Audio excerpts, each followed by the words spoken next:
حضرت بایزید بسطامی رحمۃ اللہ تعالیٰ علیہ کی بات لکھی آپ نے، فرماتے ہیں کہ وہ ایک دن بسطام کے بازار سے گزر رہے تھے تو لوگ، رمضان کا مہینہ تھا تو لوگ اپنی دکانوں سے اٹھ کے آنے لگے، اپنا کاروبار چھوڑ کے ملنے لگے۔ تو حضرت بایزید فرماتے ہیں کہ میرے دل میں خیال آیا، بادشاہ بھی آئے تو کوئی دکان نہیں چھوڑتا، کتنا میرا مقام ہے، کتنا میرا درجہ ہے کہ لوگ آ رہے ہیں۔ فرماتے ہیں شیطان نے میرے نفس کو بڑا کر دیا، میں نے رمضان کے مہینے میں ایک کھجور اٹھائی ریڑھی سے اور منہ میں رکھ لی، کھائی بھی نہیں، رکھ لی۔ لوگ کہنے لگے دفع کرو، یہ بھی کو بلی ہے، روزہ ہی نہیں رکھا ہوا۔ فرماتے ہیں لوگوں نے مجھے برا کہا، میں دنیا سے ٹوٹ گیا پر میرا اپنے رب سے رشتہ مضبوط ہو گیا۔ میں اس دن جا کے رویا اس کی بارگاہ میں۔ تو یہ جو ہے نا تعریف کا چکر، شیخ سعدی فرمایا کرتے تھے لکڑی کو گھن کھاتی ہے اور بڑے لوگوں کو تعریف کھا جاتی ہے۔ بڑے لوگ جو تھے نا پرانے بادشاہ، انہوں نے قصیدے پڑھنے کے لیے شاعر رکھے ہوئے تھے، چودھری، سردار،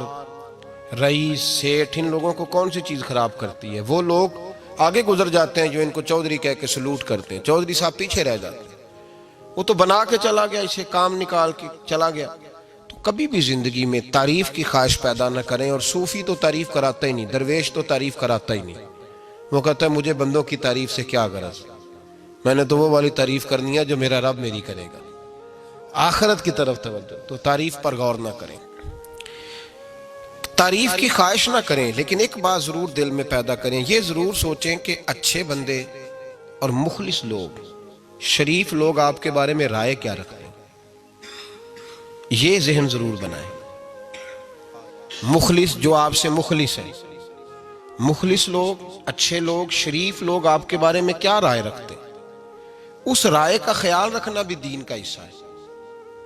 حضرت عمر فاروق رضی اللہ تعالیٰ عنہ فرماتے میں کھڑا تھا،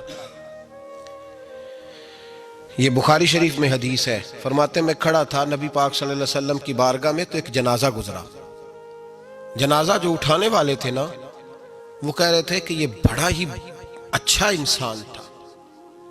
اس نے غریبوں کی خدمت کی، دین کی نوکری کی، لوگوں سے پیار کیا، ماں باپ، بہن بھائی، رشتہ دار، ہر ایک کے لیے اس کا رویہ اچھا تھا۔ فرماتے ہیں نبی پاک صلی اللہ علیہ وسلم نے جنازہ اٹھانے والوں کی بات سن کے فرمایا واجبت، اس پر واجب ہو گئی۔ حضرت فاروق اعظم رضی اللہ تعالیٰ عنہ فرماتے ہیں تھوڑی دیر کے بعد ایک اور جنازہ گزرا، تو جنازہ اٹھانے والے کہہ رہے تھے بڑا شریر آدمی تھا، زبان کا برا، دھوکے باز، فراڈیا، بے ایمان، مال کھانے والا لوگوں کا،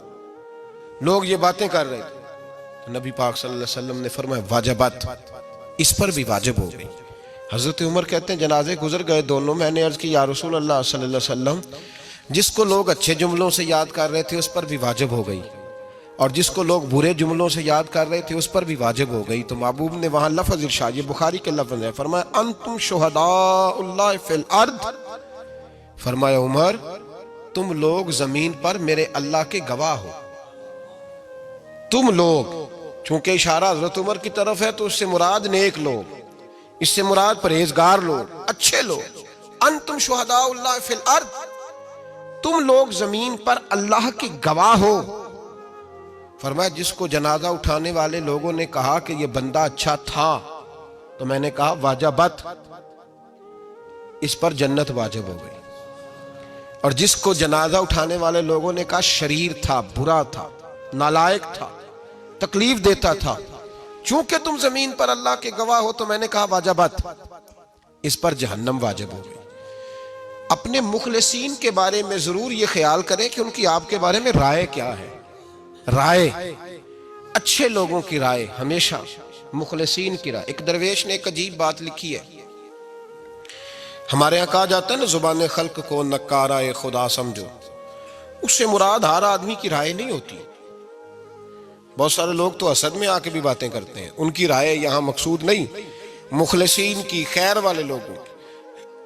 اچھے کچھ لوگ تو ایسے ہوتے ہیں جن کی کسی کے بارے میں بھی رائے ٹھیک نہیں ہوتی، وہ جب بھی بات کرتے ہیں یا حسد کی بنیاد پہ کرتے ہیں یا بغض اور کینے کی، ان کی بات نہیں، لیکن باقی جو خیر والے لوگ، مثبت جو طبقہ ہے،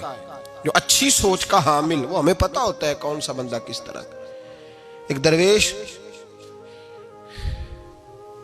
کہتے ہیں کہ ایک دفعہ طوفان آ گیا ہماری بستی میں، تیز طوفان۔